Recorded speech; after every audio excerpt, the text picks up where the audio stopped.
Imagine for a second that there's a single key, a key that could unlock every single digital vault in the world, a kind of skeleton key for the entire crypto economy. Now, for decades, that was pure science fiction. But a new kind of computer is coming, and it's about to make that key a reality.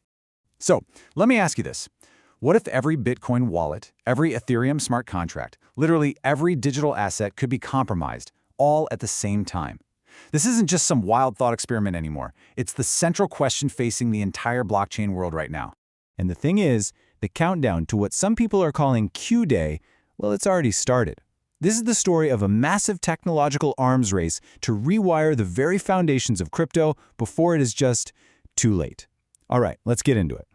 So, how did we even get here? To really get the urgency of all this, we've got to look at the cryptographic lock that's protecting your crypto today and the quantum key that is getting ready to smash it wide open. Right now, almost every major chain, we're talking Bitcoin, Ethereum, you name it, is secured by a special kind of math called the elliptic curve digital signature algorithm, or ECDSA for short. Now, don't worry about the long name. Just think of it like a one-way street. It's incredibly easy to use your private key to generate a public key, but it was built to be basically impossible to go backwards, to figure out your private key just by looking at your public one. Yeah, that was the core assumption.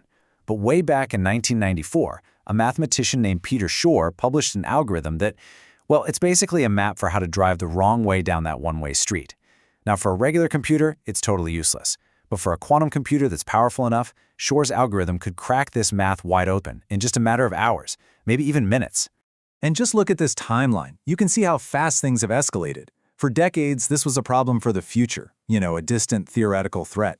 But in August 2024, the U.S. National Institute of Standards and Technology, that's NIST, they've finalized the new standards for quantum-resistant crypto. The starting gun has officially been fired, and with the NSA saying its own systems have to be fixed by 2030, the race is absolutely on for everybody.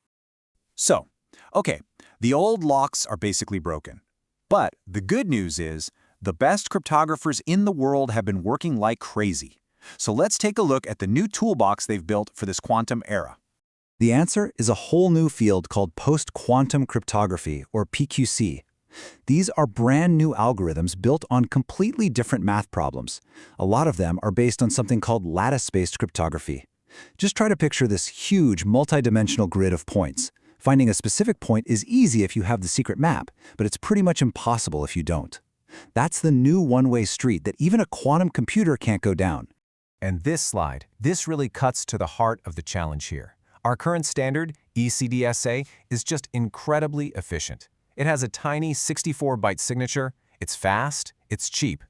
But these new quantum-resistant options, like dilithium and Falcon, well, they're much, much bigger. And that means more data on the blockchain, which can lead to slower transactions and higher fees. There's a real price to pay for this new level of security. So this creates a huge trade-off for any blockchain developer. Do you go with dilithium? It's enormous, but it's designed to be really robust and way easier to implement safely. Or do you pick Falcon? It's much more compact, which is better for performance, but it's also known for being really sensitive and tricky to get right without accidentally opening up new security holes. And that's the key thing to understand. This isn't just some simple software patch. We have the new tools, sure, but actually using them on a live, decentralized network, it's like trying to replace the entire foundation of a skyscraper while people are still living and working inside it. I mean, this upgrade touches every single layer. User wallets, they need completely new address formats. Smart contracts, they need new low-level code called precompiles just so they can verify these giant new signatures without grinding the whole network to a crawl. The way nodes even talk to each other has to be rebuilt. And maybe most critical of all, the consensus engine itself needs a complete overhaul. And that leads us to the single biggest roadblock we have, especially for a chain like Ethereum.